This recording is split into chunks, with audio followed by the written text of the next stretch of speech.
دو تین چیزیں بہت اہم ہیں۔ ایک یہ ہے کہ خیبر پختونخوا اسمبلی سے 2 قراردادیں آج پاس ہوئی ہیں۔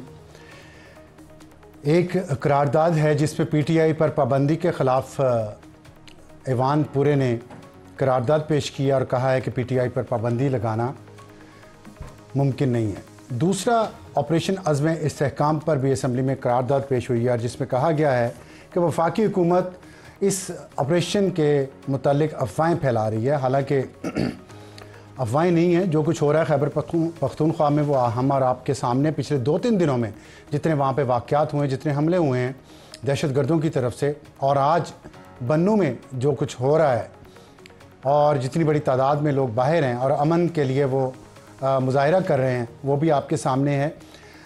اس کے بعد جو خان صاحب کی رہائی ہے اور پارٹی کے بارے میں کہا گیا ہے کہ اقوام متحدہ کی جنرل اسمبلی کی انسانی حقوق کمیٹی نے بھی ایک رپورٹ پیش کی ہے جس میں کہا گیا کہ بانی پی ٹی آئی اور ان کے ساتھیوں کے کیسز ختم کیے جائیں۔ قرارداد میں مزید یہ کہا گیا ہے کہ پی ٹی آئی کے بانی کو اس وجہ سے رہا کیا جائے کیونکہ یونائٹڈ نیشنز نے قرارداد پیش کی ہے۔ امریکہ کی قرارداد کا ذکر مجھے نظر نہیں آیا، لیکن وہ بھی چاہیے تھا کہ صوبائی اسمبلی امریکہ نے جو قرارداد پیش کی ہے اس کا بھی ذکر اپنی آج کی قرارداد میں کرتی، کیونکہ یہاں بھی اسمبلی ہے، کانگریس بھی امریکہ کی اسمبلی ہے، تو دونوں کی قراردادیں پیش کی جانی چاہیے تھی۔ اور دوسری طرف اسلام آباد میں یہ ہوا ہے کہ آج الیکشن کمیشن نے سپریم کورٹ کا وہ فیصلہ جو 8-5 کی تقسیم سے آیا ہے، جس میں ریزرو سیٹس پی ٹی آئی کو دینے کا فیصلہ دیا گیا ہے، الیکشن کمیشن نے یہ اعلان کیا ہے کہ وہ اس فیصلے پر عمل درآمد کریں گے۔ ساتھ انہوں نے یہ بھی کہا ہے کہ جو ایک سے انہوں نے لفظ یوز کیا ایک سیاسی جماعت کی طرف سے، حالانکہ انہیں کہنا چاہیے تھا کہ پی ٹی آئی کی طرف سے جو چیف الیکشن کمشنر اور تمام اراکین الیکشن کمیشن کے استعفوں پر زور دیا جا رہا ہے اور ان کے خلاف جو پروپیگنڈا کیا جا رہا ہے وہ نہیں کیا جانا چاہیے، اور یہ غیر اخلاقی اور غیر قانونی ہے۔ یہ بھی ساتھ انہوں نے ساتھ کہا فیصلہ مانتے ہیں، فیصلے پر عمل درآمد بھی کریں گے، لیکن ساتھ انہوں نے یہ بھی کہا ہے کہ پی ٹی آئی کو اس طرح ہمیں پریشرائز نہیں کرنا چاہیے۔ دوسری طرف یہاں سپریم جوڈیشل کونسل کا آج ایک اجلاس ہوا ہے جس میں 2 ایڈ ہاک ججز کی اپائنٹمنٹ کی منظوری دی گئی ہے، اور وہ ججز ہیں مظہر عالم میاں خیل صاحب اور طارق مسعود صاحب۔ ان دونوں ججز کی طارق مسعود صاحب کی 8-1 سے اور مظہر عالم صاحب کی 6-3 سے اپروول دی گئی ہے، تو کافی بڑی سپورٹ ملی ہے سپریم جوڈیشل کونسل سے ایڈ ہاک ججز کو اپائنٹ کرنے کی۔ لیکن یہ ایڈ ہاک ججز کا مسئلہ جو ہے یہ بھی پچھلے کچھ دنوں سے خبروں میں ہے، سوشل میڈیا پہ ہے، ڈیجیٹل میڈیا پہ ہے، اور آج کل تو آپ کو پتہ ہے عدالت ہو، اسٹیبلشمنٹ ہو، حکومت ہو، اپوزیشن ہو، ایگزیکٹو ہو یا میڈیا ہو، وہ چلتا سوشل میڈیا پہ اور ڈیجیٹل میڈیا پہ ہے کہ کتنا پروپیگنڈا کس کے حق میں کون کر رہا ہے۔ اس طرح ٹارگٹ کر کے لوگوں کو، انڈیویجولز کو، اداروں کو ایسی فضا بنائی جاتی ہے جس میں اس فضا سے باہر نکلنا کسی کے لیے ممکن نہیں رہتا۔ ایسا ایک ماحول کریٹ کر دیا جاتا ہے، جیسے کہ ابھی ہوا کہ 4 ایڈ ہاک ججز کو لگایا جانا تھا، لیکن پی ٹی آئی نے اس پہ اتنا پروپیگنڈا کیا کہ 2 ججز نے انکار کر دیا کہ ہم ایڈ ہاک ججز نہیں لگنا چاہتے، اور ایک جج کا بھی آیا تھا پہلے کہ وہ لگنا چاہتے، پھر انہوں نے کہا وہ نہیں لگنا چاہتے، مظہر عالم میاں خیل صاحب، اور ابھی ان کی اپروول آئی ہے سپریم جوڈیشل کونسل سے، ان کی قسمت کا ابھی فیصلہ نہیں ہوا۔ اس کے ساتھ فچ رپورٹ آئی ہے۔ فچ جو ہے یہ ایک انٹرنیشنل آرگنائزیشن ہے جو کسی ملک کے سیاسی اور معاشی حالات پر ایک رپورٹ دیتی ہے، اور اس میں انہوں نے 3 بڑی اہم باتیں کی ہیں۔ انہوں نے ایک تو یہ کہا کہ خان جیل سے باہر ابھی نہیں آئیں گے، یہ انہوں نے پیشین گوئی کی ہے۔ ان کی پیشین گوئی اس بات پر بیس کرتی ہے، انہوں نے بہت سارے لوگوں سے انٹرویوز کیے ہیں، بہت سے لوگوں سے بات کی ہے اور اپنا تجزیہ دیا ہے۔ دوسری بات انہوں نے کی ہے کہ سیاسی عدم استحکام جو پاکستان میں ہے وہ معیشت کو مزید تباہ کرے گا، کیونکہ پاکستان کی معیشت کے لیے انہوں نے کہا ہے پہلے ہی بہت خطرات ہیں۔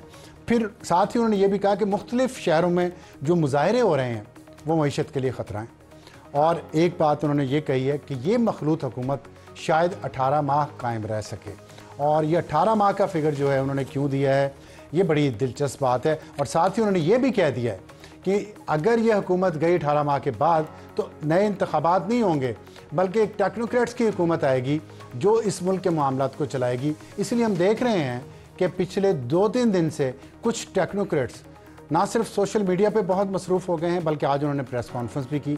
تو ہر کوئی اپنا سی وی لے کے اس شہر میں اور اس کے ساتھ جڑے شہر میں پھر رہا ہے کہ وہ اگلی حکومت میں یا اسی حکومت میں اس کو کچھ نہ کچھ مل جائے. لیکن ملک کے لیے، عوام کے لیے اس سب میں سے کیا ہے؟ یہ ٹویٹر ہے پرانا، اور آج کل اس کو ایکس کہتے ہیں، چل نہیں رہا بہت عرصے سے پاکستان میں. بڑے مسائل ہیں. اب آج ایک اور بڑا مسئلہ ہو گیا. آج پوری دنیا میں ایک مائکروسافٹ کا سسٹم ہے، سیکیورٹی سسٹم، جسے کراؤڈ سٹرائک کہتے ہیں، وہ بیٹھ گیا، اور جس کی وجہ سے پوری دنیا کی ایئر لائنز متاثر ہوئی ہیں، ہاسپٹل متاثر ہوئے ہیں، میڈیا آرگنائزیشن متاثر ہوئی ہیں، اور بہت سارے کاروبار جو ہیں وہ ٹھپ ہو گئے ہیں. آج یہ اس کا اثرات پاکستان میں بھی آئے ہیں، اور پی ٹی اے نے آج ایک پریس ریلیز جاری کی ہے جس میں انہوں نے کہا کہ پاکستان میں بھی اس سے کچھ چیزیں متاثر ہوئی ہیں. اور کیونکہ لوگ یہاں پہ یہ کہہ رہے تھے کہ شاید ایکس بند ہونے کے بعد اب توجہ پی ٹی اے کی انسٹاگرام پہ اور دوسرے جو ایپس ہیں، سوشل میڈیا ایپس، ان پہ ہے. لیکن یہ پوری دنیا میں ایک پرابلم ہو رہا ہے. اس پر ہمیں جوائن کیا ہے اسامہ خلجی صاحب نے، آئی ٹی ایکسپرٹ ہیں اور اس وقت امریکہ میں بیٹھے ہیں.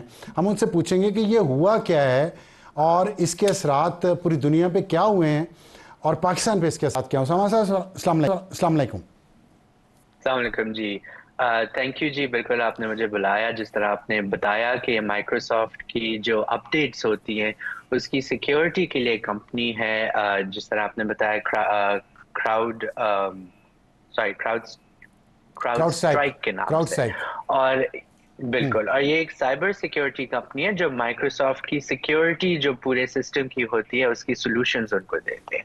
تو ان کا جو اپ ڈیٹ آیا، جس طرح آپ کے کمپیوٹر پہ یا موبائل پہ سافٹ ویئر اپ ڈیٹ ہوتی ہے، تو اسی طرح کی ایک سیکیورٹی اپ ڈیٹ مائکروسافٹ کے سسٹم میں آئی کراؤڈ سٹرائک کی طرف سے، اور اس کی وجہ سے جو ہے اس میں کوئی ٹیکنیکل فالٹ آ گئی. تو پوری دنیا میں جتنے بھی مائکروسافٹ کے سسٹم ہیں وہ نہیں چل رہے تھے. اور یہ آپ کا مطلب یہ ہے کہ جو سیکیورٹی سسٹم ہمارے کمپیوٹرز کو وائرس سے بچانے کے لیے کام کرتا ہے، جب اس نے اپنے آپ کو اپ ڈیٹ کرنے کی کوشش کی تو وہ سیکیورٹی سسٹم کی وجہ سے سارا ہی سسٹم بیٹھ گیا، یہ کہنا چاہ رہے ہیں آپ؟ بالکل، وہ اس میں مائکروسافٹ کا سسٹم جی بالکل خود سارا ہی بیٹھ گیا. اور اس کا جو ہے امپیکٹ بہت زیادہ ہوا ہے. خاص کر امریکہ میں جو 4-5 میجر ایئر لائنز ہیں ان ساروں کے سسٹم خراب ہو گئے. تو فلائٹس نہیں ہو سکیں. پھر کچھ بینکس پہ بھی اس کا اثر آیا، کافی بزنسز پہ اس کا اثر آیا. کافی لوگ جو کارپوریٹ جابس کرتے ہیں ان کے کمپیوٹر سسٹم نہیں کھل رہے تھے.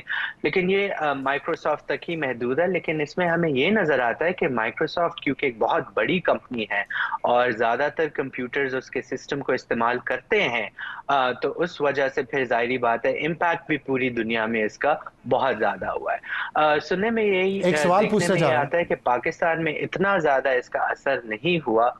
جی مائکروسافٹ جتنے استعمال کر رہے ہیں اس پہ اثر آیا، ایپل جو کر رہے تھے اس پہ اثر نہیں آیا یا کوئی اور سسٹم؟ نہیں جی، نہیں آل سسٹم. تو مین جو آپریٹنگ سسٹمز ہوتے ہیں وہ مائکروسافٹ ہوتے ہیں، لینکس ہوتے ہیں، یا ایپل کے جو سسٹم ہوتا ہے وہ ہوتا ہے. لیکن مائکروسافٹ کے اس پہ جو ہے زیادہ اثر آیا ہے. اور اسے ہمیں یہی پتہ چلتا ہے کہ ہم ایک کمپنی پہ اگر زیادہ ریلائی کرتے ہیں تو پھر اس طرح کے مسائل آتے ہیں. تو اس کا سولوشن میری نظر میں تو یہی ہے کہ آپ ڈائیورسفائی کریں آپ کی جو سافٹ ویئرز ہیں، آپ کے جو سسٹمز ہیں، تاکہ ایک پہ اگر آپ ریلائی کریں گے اس میں مسئلہ آئے گا تو آپ کا پورا سسٹم پھر بیٹھ جاتا ہے. تو اس کا مطلب کہ مائکروسافٹ کی جو مونوپلی پہ پہلے بھی کافی عرصہ ہوتا رہا، مختصراً بتائیے گا، وقت ختم ہو گیا ہے. تو مائکروسافٹ کی جو مونوپلی ہے اس کو نقصان ہوگا اس سے، اور مزید ڈائیورسیفائی کیا جائے گا امریکہ میں بھی اور پوری دنیا میں بھی؟ جی مجھے یہی نظر آ رہا ہے کہ مائکروسافٹ میں جو انویسٹر کانفیڈنس ہے اور مائکروسافٹ کی جو ریپوٹیشن ہے اس پہ اس کا بہت برا اثر ہوگا. کیونکہ ظاہری بات ہے اسے دنیا ہسٹری کا سب سے بڑا آئی ٹی آؤٹیج کہا جا رہا ہے اور اس کا بزنس امپیکٹ جو ہے بہت زیادہ ہے. تو میرے خیال سے آگے جو ہے یہی سولوشن ہے کہ آپ زیادہ سے زیادہ مختلف سسٹمز میں انویسٹ کریں تاکہ آپ کا بیک اپ. بہت شکریہ اسامہ صاحب ہم سے بات کرنے کا. تو آخر میں جاتے جاتے صرف یہ کہنا چاہتا ہوں کہ دیکھیں، سیکیورٹی سسٹم اگر بیٹھ جائے، چاہے وہ کسی